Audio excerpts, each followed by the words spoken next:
नमस्कार, मी आकाश पाटील आणि तुम्ही पाहतात महाइन्फो मंडळी. कालपासून तुम्ही एक सोशल मीडियावर व्हिडिओ बघताय की विकास लवांडे यांच्यावर संग्राम भंडारे यांनी व त्याच्या काही साथीदारांनी शाई टाकली. पण याची सुरुवात नेमकी झाली कशी की काही दिवसापूर्वी विकास लवांडे यांनी एका पत्रकार परिषद 20 महाराज लोकांची यादी समोर आणली. त्यामध्ये त्यांनी प्रमुख ही महाराज म्हणजे भोंदू आहेत किंवा नकली महाराज आहेत असा आरोप करत या महाराज लोकांची नावं समोर आली आणि त्याचा एक प्रतिकार म्हणून संग्राम भंडारे यांनी काल त्यांच्यावर शाई टाकून त्यानंतर राज्यातील राजकारणात एक मोठा वाद निर्माण झाला. त्यानंतर राष्ट्रवादी शरदचंद्र गटाचे रोहित पवार यांनी निषेध व्यक्त केला.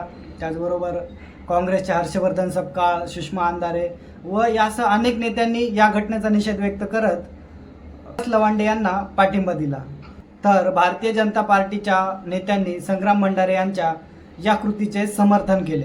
त्यानंतर विकास लवांडे व भंडारे यांच्याकडून सोशल मीडियावर एक व्हिडिओ प्रसारित करण्यात आला व त्यांनी या व्हिडिओ माध्यमातून आपापली मतं व्यक्त केली. तर ते एक नजर आपण या व्हिडिओकडे टाकूया. आज सकाळी म्हातोबाच्या आळंदी तालुका हवेली येथे माझं एका दशक्रियेच्या निमित्ताने प्रवचन होतं. ते प्रवचन संपल्यानंतर 10 वाजता मी आळंदी म्हातोबाच्या इथून पुण्याला जायला निघालेलो असताना रस्त्यात गावाच्या बाहेर आल्यानंतर वारकरी संप्रदायातील संग्राम भंडारे आणि काही 10-15 गोरक्षक होते. सगळेजण 2-3 गाड्या होत्या आणि त्या सगळ्या गुंडांनी मला रस्त्यात निर्जन स्थळी अडवलं.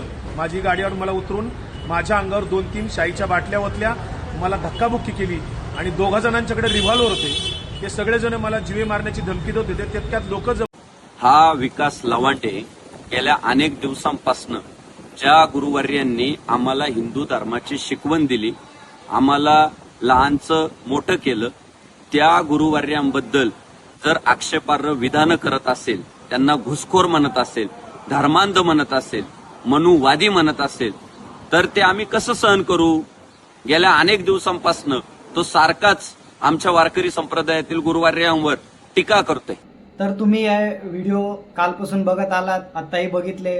तर या घटनेमुळे महाराष्ट्रात एक 2 विचारांमध्ये एक वाद तयार झाला आहे. जसं की आपण पहिलं म्हणतो डावी विचारसरणी, उजवी विचारसरणी, या 2 गटामध्ये एक वाद निर्माण झाला व त्या वादाचं रूपांतर कुठेतरी हिंसेमध्ये होताना पाहायला मिळतंय. पूर्वी राजकारण चालायचं एका विचारधारेनुसार, एका वैचारिक लढाई असायची. भाषणामधून नेते मोठी वक्तव्य करायची पण ती भाषणापुरती मर्यादित असायची. पण आज काय महाराष्ट्रात जी सध्या ही कृती घडत आहे याचं श्रेय नेमकं कोणाला दिलं जाईल हा प्रश्न मात्र अनुत्तरित आहे. गुन्हेगारीचं प्रमाण एवढं जास्त आहे की आपण ते शब्दात व्यक्तही करू शकत नाहीत. दिवसाला किंवा दिवसाआड तिथे मर्डर होत आहे, मुलींची छेडछाड होतीये.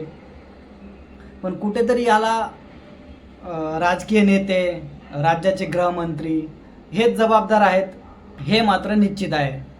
तर या व्हिडिओबद्दल तुम्हाला काय वाटतं आम्हाला कमेंट बॉक्समध्ये नक्की कळवा.